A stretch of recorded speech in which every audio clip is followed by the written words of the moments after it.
नमस्कार सांग मैंने आपण मानु समस्त को मो स्टोरी चैनल स्वागत। चलतु हृदय को छुईला भाया कहानी आरंभ करवा। माधवीर मधुराती कहानी को आरंभ शेष जाए शुणु। रूपाली सकाळु रोसई घरे पशिछि जे पशिछि घंटा को अनेला गोटाए बाजिलानी। किछि पार्टी आज ता घरे हेबो तारी प्रिपेरेसन ने बेल आसी एतिकी हेलानी। शाढ़ी कानी रे कपाळ पोछिला। ठीक एही समय कलिंग बेल बाजी उठिला। से जाने एही समय पूजार आसीबार निश्चय किछि नुआ रोचक सनसनी खबर थिबो। तेणु कॉलोनी रे ता ना रखा जाइछि बीबीसी। से जहा हेउ आसीछि भल हला। एबे ता हातरे कटलेटर बॉल गुड़ा करई नेबी। कबाट खोलु खोलु धूस करी पसी आसिला पूजा। हाथ हलेई कहिला एबे आउ एई कॉलोनी रे रही हेबनी। भद्रलोक एठी चलिबा मुश्किल हे जिवो। अरे अरे कौन हैला एमिति कौन हे गला कि? हौ हौ तू आग बस आउ मते गोटे साहाଯ୍ୟ कर। एई कटलेटर बॉल गुड़ा बनौ बनौ कह कौन घटना आणुनु ये गोटे कथा कही डाइनिंग चेयर उपरे बसी पड़िला पूजा। रूपाली आनी थालीटा पूजा सामने रखीदेला। से रोसई घरे रसमलई पाई क्षीर आउटु थाए। कहिला एबे कह मु शुणुची आउ कौन बाकी अछि जे कहिबी। तो पड़िसारे लोक आसी रहिलेनी तू तो जानिबी नथिबू।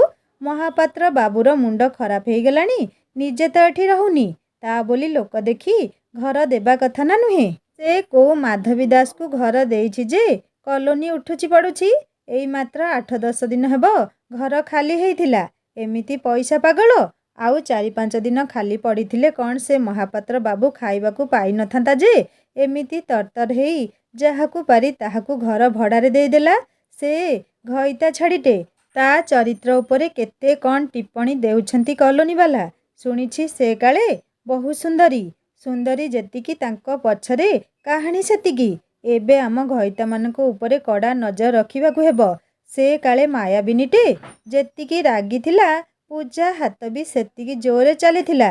जहा हो गोलागुड़ा शीघ्र बनीगला। ने तोर तो बनीगला मु एबे आसुछि 4टार तो देखा हेबो। सेतेबेले बाकी कथा तू शुणिबुनी कि अन्य मानक ठारू। रूपाली अन्यमनस्क हेई थालीटी नहीं फ्रिजे रखिला। रसमलई बनी सारी थाए। गैस बंद करी शोइबा घर को गला। किए माधवी आसु आसु ता नारे एते चर्चा। से शोइबा घर झरकार परदा आड़े से घर आड़े अनेला। कहीं तो केही दिशु नाहंती हेले झरका गुड़ा खोला अछि। खूब सुंदर परदा सबु टंगा हेइची। हठात ता नजर छात उपरे पड़िला। केही जणे स्त्री लोक लुगा तोलुथिबार देखिला। ये तो जणे मध्यवयस्का टिके मोटी आउ चुट्टी किछि किछि पाची जाई थाए। ये तो निश्चय माधवी हेई नथिबो। से खूब थकी जाइथिला आउ अधिक तर्जमा करिबार धैर्य भी ता पाखरे नथिला। परदा टाणी खट उपरे आसी गड़ी पड़िला। ठीक 4टा बेले कॉलोनीर सबु लेडीज आसी पहुँची गले। रूपाली समस्तंकु ट्रे रे जूस आनी सर्व कला। जूस ग्लास उठो उठो गीता कहिला एबे तुमे माधवी दासर पड़ोशी बनीगल। आगकू आउ आमकू पचारिब ना नहीं। समस्तंको मुहरे एक चपा हस देखिला रूपाली। से एक प्रश्नवाची दृष्टि रे समस्तंकु चाहिला। पूजा सांगे सांगे टपकी पड़ी कहिला ताकू सेमिति कुहनी। से माधवी विषय रे किछि भी जानिनी। मु ही आसी खरा बेले ताकू ए खबर देइथिली। मामी थट्टा करी कहिला एबेठू आशुतोष बाबूंको उपरे भलकी नजर रखिबो नहेले से मायाबिनी केतेबेले प्रेम जाल रे फसई देबो किछि भी जानी परिबनी। बुझिला तो? समस्ते एका संगरे फे फे ही हसी उठिले। हेले रूपाली को ए थट्टा आदौ पसंद हेलानी। पूजा कथाटाकू एडजस्ट करिया पई कहिला चालुनु भीतर को जहा जहा आइटम सबू बनेइचु आनिबारे तते साहाଯ୍य करिबी कही ताकू भीतर को नहीं चली गला। चुप चुप कहिला ए मामी बिना कथारे बाड़बता रखेनी। पूरा पार्टी रे केवल माधवीर चर्चा चलिला। मोटामोटी आलोचनार सारांश हेला तार चरित्र आदौ भल नुहे। सेइथिपाई ता स्वामी ताकू छाड़ी देइछि। सुंदरी बोली इंद्रचंद्र मानेनी। बबिता पछरे जोड़िला हे से पुणी नाचबाली केते कला ताकू जणालो मा माने। आखि बड़ बड़ करी रूपाली पचारिला। मामा कहला कौन बुझी पारुन जे पिला मानंकु काले नाच भी सिखाए। घर आगरे बोर्ड लगेइछि परा कॉलोनी को एक यात्रा मंच करी छाड़िबो। सबु तार चर्चारे एते मग्न थिले जे रूपाली आजि पाई स्पेशली किणिथिबा स्टोन सेट की शाढ़ी काहार नजरे भी पड़िलानी कि तार खाइबा उपरे କେହି କିଛି ଟିପ୍ପଣୀ ବି ଦେଲେନି। ଦୀର୍ଘ 2 ଘଣ୍ଟା କେବଳ ତାରି ଆଲୋଚନାରେ କଟିଗଲା। ମୋଟାମୋଟି ବିଷୟବସ୍ତୁ ହେଲା ଯେ ମାଧବୀ ଏକ ବାଜେ ସ୍ତ୍ରୀଲୋକ। ରୂପାଲିର ମନ ଉଣା ହେଇଗଲା। ଏତେ ସବୁ ପ୍ରସ୍ତୁତି ଅଣଦେଖା ରହିଗଲା। ସବୁ ଯେଝା ଯେଝା ଘରକୁ ଫେରିଯିବା ପରେ ସବୁ ସଜଡ଼ା ସଜଡ଼ି କରି ରଖିଲା ବେଳକୁ ରାତି ହେଇଯାଇଥାଏ। ଆଶୁ ଅଫିସରୁ ଫେରିବା ପରେ ଡିନର ଖିଆ ସରିଲା ବେଳକୁ ରୂପାଲି ଖୁବ୍ ଥକି ଯାଇଥାଏ। ହେଲେ ସେ ଚାହୁଁଥିଲା ଆଶୁକୁ ନୂଆ ପଡ଼ୋଶୀ ବିଷୟରେ ଯାହା ସବୁ ଶୁଣିଥିଲା କହିବ ବୋଲି। ହେଲେ ତା ଆଖିପତା ତାର ସାଥ୍ ଦେଲାନି। ଖଟରେ ପଡ଼ୁ ପଡ଼ୁ ନିଦ ଲାଗିଗଲା। ପରଦିନ ରବିବାର ଥିଲା। ଆଶୁର ଅଭ୍ୟାସ ସକାଳୁ ଚାଲିବାର। ତେଣୁ ସେ ସକାଳୁ ବାହାରିଗଲା। ରୂପାଲି ସେମିତି ଶୋଇଥାଏ। ଆଶୁ ଯେତେବେଳେ ଗେଟ୍ ଖୋଲି ବାହାରିଲା, ଏକ ସୁନ୍ଦର ଧୂପ ଝୁଣା ଆଉ କର୍ପୂରର ମିଶାମିଶି ବାସ୍ନା ତା ନାକରେ ବାଜିଲା। ଓହୋ, କି ସୁନ୍ଦର ବାସ୍ନା! ସେ ବିମୋହିତ ହୋଇଗଲା। ପଡ଼ିଶା ଘରୁ ଭାସି ଆସିଲା ଶଙ୍ଖ ଆଉ ଘଣ୍ଟିର ଶବ୍ଦ। ଏତେ ସକାଳୁ କିଏ ପୂଜା କରୁଛି ଯେ? ତାଙ୍କ ଗେଟ୍ ପାଖରେ ପହଞ୍ଚି ଦେଖିଲା ଦୁଆର ମୁହଁରେ ଖୁବ୍ ସୁନ୍ଦର ଝୋଟି ପଡ଼ିଛି। ଖୁବ୍ ନିଖୁଣ ଭାବରେ ଅଙ୍କା ହେଇଥିଲା ଝୋଟି। ଆଶୁକୁ ସେ ବାସ୍ନା, ସେ ଧ୍ୱନି ଆଉ ସେ କମନୀୟ ଝୋଟି ଧୀରେ ଧୀରେ ସମ୍ମୋହିତ କରୁଥାନ୍ତି। ଠିକ୍ ଏଇ ସମୟରେ ସୁଲଳିତ ସ୍ୱରରେ ଭାସି ଆସିଲା ମହାମୃତ୍ୟୁଞ୍ଜୟ ମନ୍ତ୍ର। ତା ପାଦ ଆଉ ଆଗକୁ ବଢ଼ୁ ନଥାଏ। ହେଲେ ସେ ପ୍ରକୃତିସ୍ଥ ହେଇ ଭାବିଲା, ଲୋକ ଦେଖିଲେ କ'ଣ ଭାବିବେ? ଏମିତି କାହା ଗେଟ୍ ଆଗରେ ଠିଆ ହେବା ଅଭଦ୍ରାମୀ। ଜୋର କରି ନିଜ ପାଦକୁ ଆଗକୁ ବଢ଼େଇଲା। ଭାବିଲା ଫେରିଲା ବେଳେ ବରଂ ନୂଆ ପଡ଼ୋଶୀଙ୍କ ସହ ପରିଚୟ ଆଦାନ ପ୍ରଦାନ କରିନେବା ଭଲ ରହିବ। ହୁଏତ ତାଙ୍କ ମିଷ୍ଟର ସକାଳୁ ଉଠି ନଥିବେ। ଆଜି ପୁଣି ରବିବାର। ଅନିଚ୍ଛା ସତ୍ତ୍ୱେ ଆଗକୁ ବଢ଼ିଲା। ଫେରିବା ବେଳକୁ ଘଡ଼ି ଦେଖିଲା 8ଟା ବାଜି ସାରିଛି। ସେ ଗେଟ୍ ପାଖରେ ଠିଆ ହେଇ ଭାବିଲା ଭିତରକୁ ଯିବି ନା ରୂପାଲି ସହ ମିଶି ପରେ ଆସିବି। ହେଲେ ତା ହାତ ଆପେ ଆପେ ଉଠିଗଲା ଗେଟ୍ ଖୋଲିବାକୁ। ସେ ଧୀରେ ଧୀରେ ବାରଣ୍ଡା ଆଡ଼କୁ ଆଗେଇଲା। ସେଇ ମହମହ ବାସ୍ନା ଏବେ ବି ଖେଳି ବୁଲୁଥାଏ। ଏକ ଲୟରେ ସେଇ ଝୋଟି ଆଡ଼େ ଅନେଇଲା। କି ସୁନ୍ଦର ଭାବରେ ଅଙ୍କା ହୋଇଛି ସେ ଝୋଟି ଗୁଡ଼ିକ। ଦେଖିଲେ ମନ ପୂରି ଉଠୁଛି। କଲିଂ ବେଲ୍କୁ ହାତ ବଢ଼ଉ ବଢ଼ଉ ଖୁବ୍ ସୁନ୍ଦର ନୂପୁରର ଶବ୍ଦ ଭାସି ଆସିଲା। ଶିବ ତାଣ୍ଡବର ରେକର୍ଡ଼ିଂ ତାଳେ ତାଳେ ନୂପୁରର ରାଗିଣୀ। ସବୁ କିଛି ରହସ୍ୟମୟ ଲାଗୁଥିଲା ଆଶୁକୁ। ନିଜର ଅହେତୁକ ଜିଜ୍ଞାସାକୁ ଆଉ ଅବଦମିତ କରିପାରିଲା ନାହିଁ। କଲିଂ ବେଲ୍ ବଜେଇ ଦେଲା। କିଛିକ୍ଷଣ ପରେ ଜଣେ ମଧ୍ୟବୟସ୍କ ଆସି କବାଟ ଖୋଲିଲେ। ଆଶୁ ପରିଚୟ ଦେଲେ, ମୁଁ ଆପଣଙ୍କ ପଡ଼ୋଶୀ। ମହିଳା ଜଣକ ଅତି ଭଦ୍ର ଭାବରେ ପାଛୋଟି ନେଲେ ଭିତରକୁ। କହିଲେ, ବସନ୍ତୁ ଆଜ୍ଞା, ମୁଁ ଡାକି ଦେଉଛି କହି ସେ ଭିତରକୁ ଗଲେ। ହଠାତ୍ ନୂପୁର ଶବ୍ଦ ବନ୍ଦ ହେଇଗଲା। ହେଲେ ଆଶୁ ଚାହୁଁଥିଲା ଆହୁରି ଶୁଣିବାକୁ। ତାର ଆଖି ପଡ଼ିଲା ସାମ୍ନାରେ ମାର୍ବଲରେ ତିଆରି ମନ୍ଦିର ଉପରେ ବିରାଟ ନଟରାଜ ମୂର୍ତ୍ତି। ପାଖରେ ମାତା ପାର୍ବତୀଙ୍କ ମୂର୍ତ୍ତି। ସେହିଠାରୁ ଭାସି ଆସୁଥାଏ ସେଇ ନୈସର୍ଗିକ ବାସ୍ନା। ଆଶୁକୁ ତ ପୂରା ଘରଟା ଏକ ମନ୍ଦିର ପରି ଲାଗିଲା। ଏତେ ସକାରାତ୍ମକ ଊର୍ଜା କେବଳ ଏକ ମନ୍ଦିରରେ ହିଁ ମିଳିଥାଏ। ସତେ କି ନଟରାଜ ସ୍ୱଦେହରେ ଏଠି ଦିବ୍ୟମାନ। ଏତେ ଜୀବନ୍ତ ଲାଗୁଥାଏ ସେ ମୂର୍ତ୍ତି। ତାର ହାତ ଆପେ ଆପେ ଉଠିଗଲା, ପ୍ରଣାମ କଲା। ଆଜ୍ଞା ନମସ୍କାର। ଏକ ସୁଲଳିତ କଣ୍ଠ ଶୁଣି ଆଶୁ ସେଇ ଆଡ଼କୁ ଅନେଇଲା। ଇଏ କ'ଣ ମାନବୀ? ନା ନା, ଏମିତି ଐଶ୍ୱର୍ଯ୍ୟ ସୁନ୍ଦରତା ପୃଥିବୀରେ କ'ଣ ସମ୍ଭବ? ସେ ଅନେକ ସୁନ୍ଦରୀ ଦେଖିଛି। ହେଲେ ଇଏ ତ ଅଲଗା ପ୍ରକାରର। ଟଣା ଟଣା ବଡ଼ ଆଖି, ସୁନ୍ଦର ନାସିକା, ପ୍ରତିଟି ଅଙ୍ଗ ପ୍ରତ୍ୟଙ୍ଗରେ ଭରି ରହିଛି ସୁନ୍ଦରତା। ପୂରା ମାପଚୁପରେ କୋଉ କାରିଗର ଗଢ଼ିଛି ଯେମିତି। ଇଏ ଦେବୀ ଭିନ୍ନ ଆଉ କେହି ନ ହେଇପାରନ୍ତି। ଆଶୁର ଅନ୍ୟମନସ୍କତା ଦେଖି ସେ ଟିକେ ହସି ପକେଇଲା। ଆଶୁକୁ ଏମିତି ଲାଗିଲା ଯେମିତି ସାରା ବିଶ୍ୱ ଏଇ ହସ ଟିକେରେ ପରିତୃପ୍ତ ହେଇଗଲା। ଚମକି ପଡ଼ି ହାତ ଯୋଡ଼ି ପ୍ରତି ନମସ୍କାର ଜଣେଇଲା। ମାଧବୀ ଆସି ତା ସାମ୍ନାରେ ବସିଲା। ନାଇଁ ମାନେ, ମୁଁ ଆଶୁତୋଷ ମହାନ୍ତି, ଆପଣଙ୍କ ପଡ଼ୋଶୀ। 3 ନମ୍ବର ଘର ଆମର। ଆଜି ରବିବାର ତ, ସେଇଥିପାଇଁ ମୁଁ ଭାବିଲି ଟିକେ ଚିହ୍ନା ପରିଚୟ ହେଇ ଆସିବା। ଆପଣଙ୍କ ମିଷ୍ଟର ବୋଧହୁଏ ଉଠି ନାହାନ୍ତି। ମୁଁ ନହେଲେ ସନ୍ଧ୍ୟାରେ ମୋ ମିସେସ୍କୁ ଧରି ଆସିବି। ବୋଧହୁଏ ମୁଁ ଆପଣମାନଙ୍କୁ ଡିଷ୍ଟର୍ବ କଲି। ସରି। ଗଙ୍ଗା ମାଉସୀ, ଟିକେ ଚା କରି ଆଣ ତ। ଆରେ ନା ନା, ସେମିତି କାହିଁକି ଭାବୁଛନ୍ତି? ମୁଁ single, divorcee. O, I am ସରି, ମୁଁ ଜାଣିନଥିଲି। ଆଶୁକୁ ଲାଗିଲା ଏଠି ଆଉ ବସିବା ଠିକ୍ ହେବନି। ସେ ଉଠି କହିଲା, ମୁଁ ମିସେସ୍କୁ କହିବି ସେ ପରେ କେବେ ଆସି ଆପଣଙ୍କ ସହ ଦେଖା କରି ଯିବେ। ନାଇଁ ନାଇଁ, ବସନ୍ତୁ। ଆପଣ ପ୍ରଥମ ଥର ପାଇଁ ଆସିଛନ୍ତି। ଖାଲି ଖାଲି ଚାଲିଯିବେ ନା, ଭଲ ଲାଗିବନି। ଟିକେ ଚା ପିଇ ଦେଇ ଯିବେ। ମାଉସୀ ସାଙ୍ଗେ ସାଙ୍ଗେ ବନେଇ ଆଣିବେ। କାହିଁକି କେଜାଣି ଆଶୁ ସେ ଅନୁରୋଧକୁ ଆଡ଼େଇ ପାରିଲାନି। କୁଣ୍ଠିତ ହେଇ ବସିଲା। କଥା ଆଗକୁ ବଢ଼େଇବା ପାଇଁ କହିଲା, ଆପଣ ଘରକୁ ଠିକ୍ ଗୋଟିଏ ମନ୍ଦିର ପରି ସଜେଇଛନ୍ତି। ଧନ୍ୟବାଦ। ଆପଣଙ୍କ ଘରେ କିଏ କିଏ ଅଛନ୍ତି? ମୁଁ ଆଉ ମୋ ମିସେସ୍। ଏଇ ବର୍ଷେ ହେବ ମ୍ୟାରେଜ୍ ହେଇଛି। ଓହୋ ଆଚ୍ଛା, ଏଠି ମୁଁ ଆଉ ଗଙ୍ଗା ମାଉସୀ ରହୁ। ବହୁତ କୁନି କୁନି ପିଲାମାନେ ଅଛନ୍ତି ଯେଉଁମାନେ ଅନେକ ଦିନରୁ ନାଚ ଶିଖନ୍ତି ମୋ ଠାରୁ। ସେମାନଙ୍କୁ ବି ମୁଁ ମୋ ପରିବାର ବୋଲି ଭାବେ। ଆପଣଙ୍କର ସରି କହିବା କିଛି ଆବଶ୍ୟକତା ନଥିଲା। ମୋର ବିବାହ ଆଉ ଡିଭୋର୍ସ ହେବାର ପାଖାପାଖି ବର୍ଷେ ହୋଇଗଲାଣି। ହେଲେ ମୋଟାମୋଟି ମୋ ଜୀବନକୁ ନେଇ ମୁଁ ବହୁତ ଖୁସି ଅଛି। ଆଶୁ ମନେ ମନେ ଭାବିଲା, କିଏ ସେହି ହତବାଗା ଏମିତି ଦେବୀ ପରି ସ୍ତ୍ରୀକୁ ଏତେ କମ୍ ଦିନ ଭିତରେ ଡିଭୋର୍ସ ଦେଇଦେଲା। ମାଧବୀ ଅଳ୍ପ ହସି କହିଲା, ଆପଣ ଯେମିତି ଭାବୁଛନ୍ତି ସେମିତି କିଛି କଥା ନାହିଁ। ଆଶୁ ହଠାତ୍ ଚମକି ପଡ଼ିଲା। ମୁଁ କ'ଣ ଭାବୁଛି ସେ କେମିତି ଜାଣିଲା? ନାଇଁ ମାନେ ଏତେ ଅଳ୍ପ ଦିନ ଭିତରେ ଡିଭୋର୍ସ ହେଇଗଲା କାହିଁକି? କିଛି ମାଇଣ୍ଡ କରିବେନି।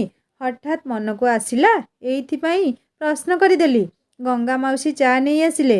ମାଧବୀ ଚା କପ୍ଟି ବଢ଼େଇ ଦେଇ କହିବା ଆରମ୍ଭ କଲା, ମୋ ବାପା ଆଉ ଶ୍ୱଶୁର ଦୁହେଁ ବାଲ୍ୟ ବନ୍ଧୁ।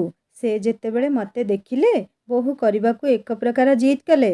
ଅଂଶୁମାନ ମୋ ସ୍ୱାମୀ ବିଦେଶରେ ଏକ ବଡ଼ କମ୍ପାନୀରେ CEO। ମୋ ବାପା ମା ବି ବହୁତ ଖୁସି ଥିଲେ ଏଇ ପ୍ରସ୍ତାବରେ। ୟାଠାରୁ ଭଲ ପ୍ରସ୍ତାବ ଆଉ କ'ଣ ମିଳିପାରେ? ଅଳ୍ପ ଦିନ ଭିତରେ ଆମ ବାହାଘର ବି ହେଇଗଲା।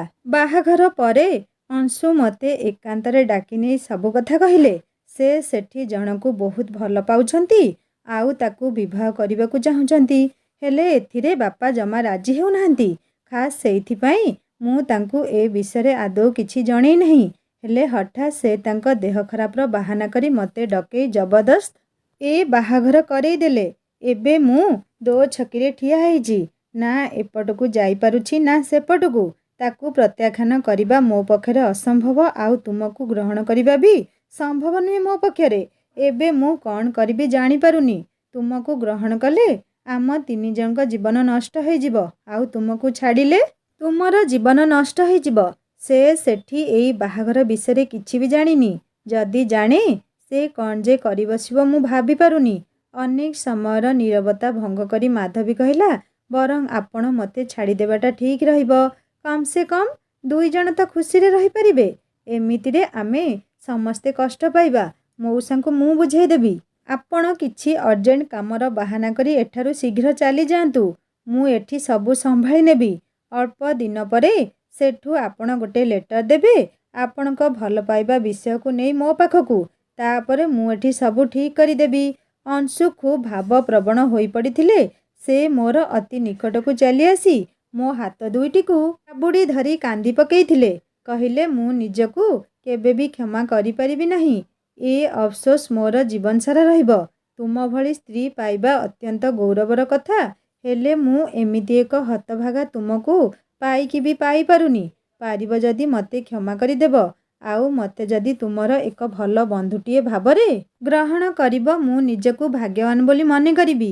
ତୁମେ ମୋତେ ଘୃଣା କରିବନି ତ? ପ୍ଲିଜ୍ କିଛି କୁହ ନା, ଏମିତି ଚୁପ୍ ରୁହ ନା ଜମା।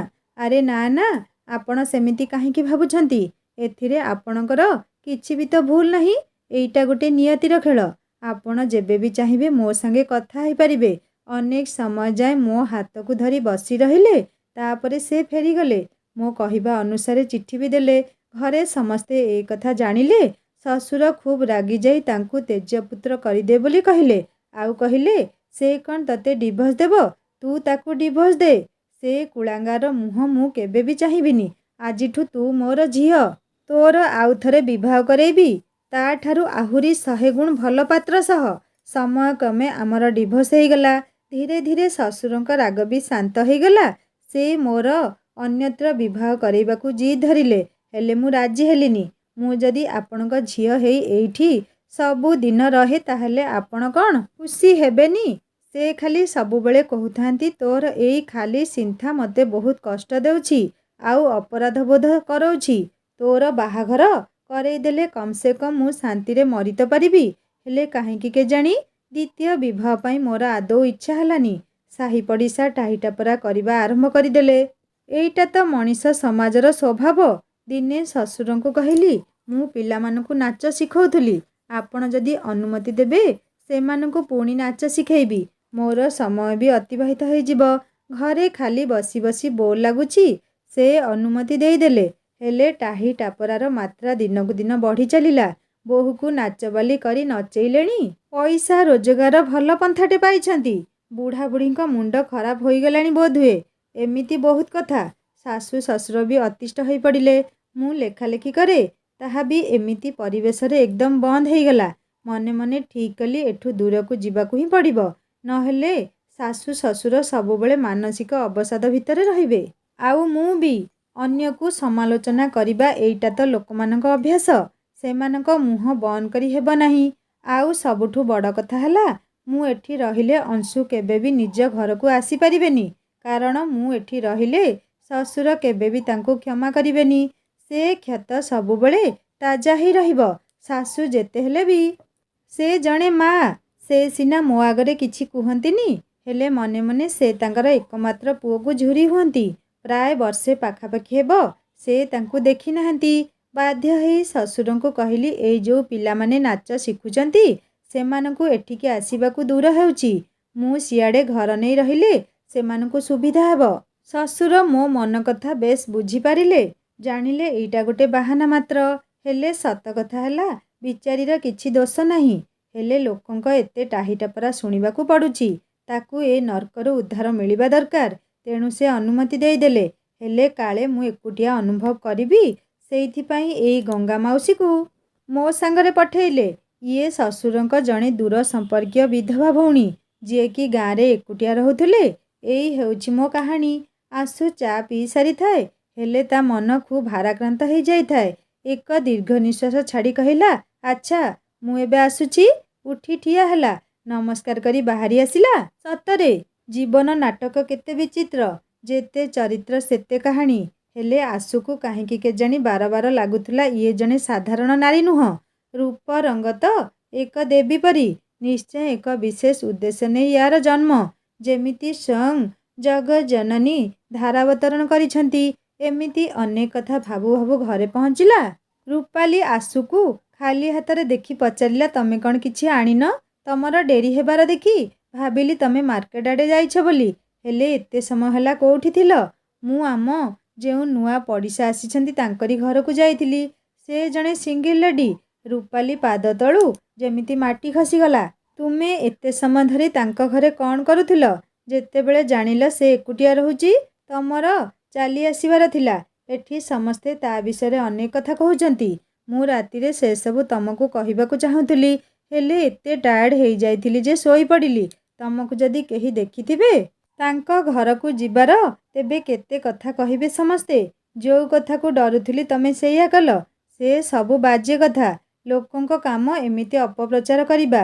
ତମେ ନିଜେ ଯାଇ ତା ସହ ମିଶି ଆସ, ତେବେ ଜାଣିବ ସେଥିରେ କେତେ ସତ କେତେ ମିଛ ଅଛି। ଏଠି କେହି ତାକୁ ଜାଣିନାହାନ୍ତି। ହେଲେ ଅପପ୍ରଚାର ଆଗେ ଆସି ପହଞ୍ଚି ଯାଇସାରିଲାଣି। ସତରେ ତୁଣ୍ଡବାଇଦ ଶହଶ ଯୋଜନ। ନା ନା, କପୋଳ କଳ୍ପିତ ଅଂଶ ଯୋଡ଼ି ତା କାହାଣୀକୁ ଏକ କିମ୍ବଦନ୍ତୀ ବନେଇ ସାରିଲେଣି। ଏ ସମାଜ ଭଲ ଭାବରେ ଜାଣେ, ଯଦି ଜଣେ ସ୍ତ୍ରୀ ଲୋକ ଏକୁଟିଆ ରହୁଛି ତାହେଲେ ତା ଚରିତ୍ରକୁ ଆଗ ସଂହାର କରିଦିଅ। ସେ ଦୁର୍ବଳ ହେଇଯିବ, ଆଉ ତାର ଫାଇଦା ସହଜ ଭାବରେ ଉଠେଇ ହେବ। ସତରେ କେତେ ବିଚିତ୍ର ଆଉ କୁତ୍ସିତ ଏ ସମାଜ। ସେମିତି କିଛି ନଥିଲେ ଲୋକ କ'ଣ ଏମିତି ଖାଲିଟାରେ କୁହନ୍ତେ? ଶୁଣିଛି ସେ କାଳେ ବହୁ ସୁନ୍ଦରୀ। ସୁନ୍ଦରୀମାନଙ୍କ ପଛରେ ତ ଏ ସାରା ଦୁନିଆ ପାଗଳ। ଖବରଦାର, ତମେ ଆଉ ତା ଘରକୁ କେବେ ଯିବନି। ଅଜାଣତରେ ଥରେ ଚାଲିଗଲ ବୁଝିଲ ତ? ଆଶୁ ସେ ବିଷୟରେ ଅଧିକ ଚର୍ଚ୍ଚା କରିବାକୁ ଚାହୁଁନଥିଲା।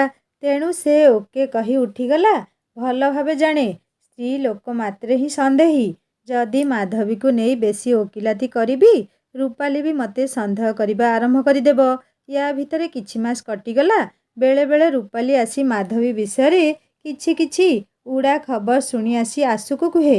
ସେ ସବୁ ଶୁଣି ଆଶୁ ନ ଶୁଣିଲା ଭଳି ରହିଯାଏ। ତାକୁ ସବୁବେଳେ ଲାଗେ ଏମିତି କିଛି ନା କିଛି ଘଟିବ, ସମସ୍ତଙ୍କ ମୁହଁ ଏକବାର ଚୁପ୍ ହେଇଯିବ। ମାଧବୀକୁ ଭେଟି ସାରିବା ପରେ ଆଶୁର ଦୃଢ଼ ବିଶ୍ୱାସ ହେଇଯାଇଥିଲା କି ସେ ଏକ ସାଧାରଣ ନାରୀ ନୁହଁ। ହଠାତ୍ ଦିନେ ସକାଳୁ ଇଂରାଜୀ ପେପର ଫ୍ରଣ୍ଟ ପେଜରେ ମାଧବୀର ଫଟୋ ଦେଖି ଆଶୁ ଚମକି ପଡ଼ିଲା। ଏକ ନିଶ୍ୱାସରେ ଆମୂଳଚୂଳ ପଡ଼ିଗଲା। ଜୋରରେ ଚିତ୍କାର କରି ଉଠିଲା, ଆଇ ନ୍ୟୁ ଇଟ୍। ସେ ଏତେ ଜୋରରେ କହିଲା ଯେ ରୂପାଲି ରୋଷେଇ ଘରୁ ବାହାରି ଆସି ଆଶ୍ଚର୍ଯ୍ୟ ହୋଇ ପଚାରିଲା, କ'ଣ ହେଲା? ଏଇ ଦେଖ, ମାଧବୀର ଫଟୋ ବାହାରିଛି ଆଜି ପେପରରେ। ସତରେ ସେ ଆଜି କିମ୍ବଦନ୍ତୀ ପାଲଟି ଯାଇଛି। ଆଉ ଯେତେକ କଳ୍ପନା ଜଳ୍ପନା ଏ ସମାଜ ତା କାହାଣୀରେ ଯୋଡ଼ିଥିଲା ନା, ସେ ସବୁ ହଟିଯାଇଛି। ଉଇ ସୁଡ୍ ପ୍ରାଉଡ୍ ଅଫ୍ ହର୍। ଆଜି ଜଣାପଡ଼ିଲା ମାଧବୀର ପେନ୍ ନେମ୍ ମଧୁବୀଣା। ଓ ମାଇ ଗଡ୍! କାହିଁ ସେ ଏମିତି କଲା କି? ରୂପାଲି ଆଶ୍ଚର୍ଯ୍ୟ ହୋଇ ପଚାରିଲା। ଏଠି ଆସି ମୋ ପାଖରେ ବସ। ମୁଁ କହୁଛି ସେ କ'ଣ କଲା। ସେ ଜାଣିବା ପାଇଁ ତରତର ହେଇ ଆସି ବସି ପଡ଼ିଲା। ଏଇ ମାଧବୀ ଦାସ ଜଣେ ବିଶିଷ୍ଟ ପ୍ରାବନ୍ଧିକା ଆଉ ପ୍ରତିଷ୍ଠିତ କଲମନିଷ୍ଟ ବି। ଦେଶ ଆଉ ବିଶ୍ୱର ବିଭିନ୍ନ ସମସ୍ୟା ଓ ତା'ର ସରଳ ସମାଧାନକୁ ନେଇ ଅନେକ ସୁନ୍ଦର ସୁନ୍ଦର ଆର୍ଟିକଲ ସେ ପେପରରେ ଲେଖେ। ମୁଁ ବି ତା'ର ବହୁତ ଗୁଡ଼ିଏ ଆର୍ଟିକଲ ପଢ଼ିଛି। ଖୁବ୍ ଉଚ୍ଚକୋଟୀର ତା'ର ଲେଖା ସବୁ। ହେଲେ ସେ ସବୁଥିରେ ତା'ର ଛଦ୍ମନାମ ମଧୁବୀଣା ଲେଖେ। ସବୁଠୁ ବଡ଼ କଥା ହେଲା, ଆମର ପ୍ରଧାନମନ୍ତ୍ରୀ ତାକୁ ତାଙ୍କର ବିଶେଷ ପରାମର୍ଶଦାତା ଭାବରେ ନିଯୁକ୍ତ କରିଛନ୍ତି। ଏହା ଭାରତ ଇତିହାସରେ ବିରଳ। ଖାଲି ସେତିକି ନୁହଁ, ଜାତିସଂଘରୁ ବି ପରାମର୍ଶଦାତା ହେବାର ଆମନ୍ତ୍ରଣ ପାଇଛି। ଏତେ ଅଳ୍ପ ବୟସରୁ ଏପରି ସୁଯୋଗ ପାଇବା କ'ଣ କମ୍ କଥା? ରୂପାଲି ଅବିଶ୍ୱାସ ଭରା ଆଖିରେ ଆଶୁକୁ ଚାହିଁ ରହିଥାଏ। ବୁଝିଲ ରୂପାଲି, କାହିଁକି କେଜାଣି ଏଇଟା ପଢ଼ିସାରିବା ପରେ ଭାରତ ଦିନେ ବିଶ୍ୱଗୁରୁ ହେବ, ସେ ବିଶ୍ୱାସ ଏବେ ମୋର ଦୃଢ଼ ହେଇଯାଇଛି। ସତରେ ଆଗାମୀ ଦିନରେ ମାଧବୀ ଇତିହାସର ପୃଷ୍ଠାରେ ଏକ କିମ୍ବଦନ୍ତୀ ହେଇ ଯୁଗ ଯୁଗ ପାଇଁ ରହିଯିବ।